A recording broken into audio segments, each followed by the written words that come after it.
Well, that was a comfortable win for Arsenal. No surprise there. I mean, they were playing Coventry after all. I wouldn't really call it a battering because I feel like majority of football fans expected worse.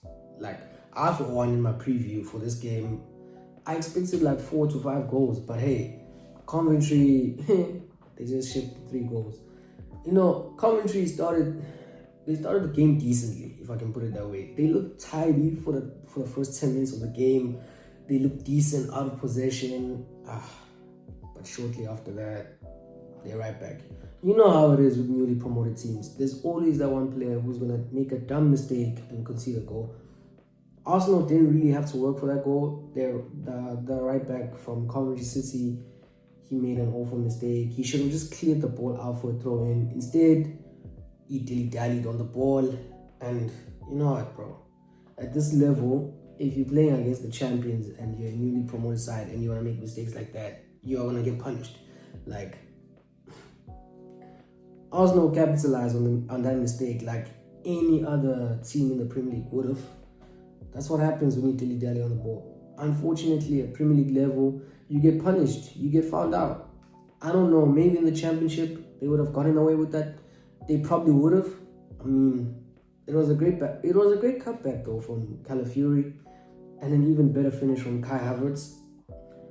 And at that point, the game was behind Coventry. Like, it just felt like one of those games where if Arsenal goes ahead 1-0 up, it's gonna be a tall ask for Coventry City to come back. I mean, Arsenal were never gonna look back, and they didn't.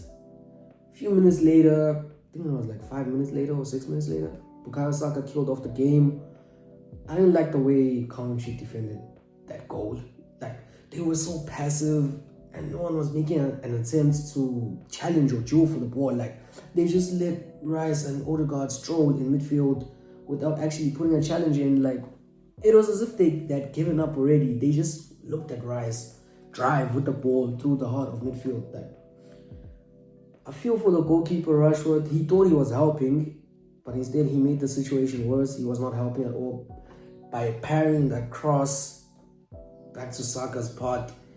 When in hindsight, had he let the ball run across the 6-yard line, his left back would have dealt with that situation. Like, so that was unlucky from Coventry City's point of view. I don't know if that was a lack of communication or Rashford just thought, you know what, let me try to do this.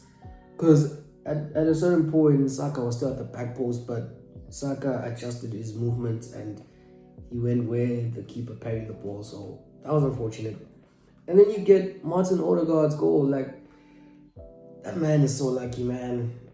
That man doesn't have a right foot. He doesn't have a right foot. But you know what? All goals count the same. They all count the same. Whether you scored a 20-yard screamer or even if you scuffed it in with your weaker foot 8 yards out. Like, they all count the same.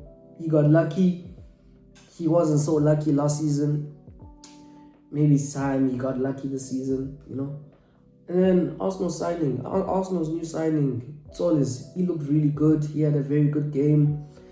He had a very good debut. He didn't look out of place. It's as if he's been part of the squad now for a long time now. Like, and it's not that he does a lot, you know. Like, for a winger, he, like, in terms of skill or step overs, like a Doku, for example. But he is so relentless. Like, he keeps on coming back. He keeps running at you. He's so fit. He's so durable.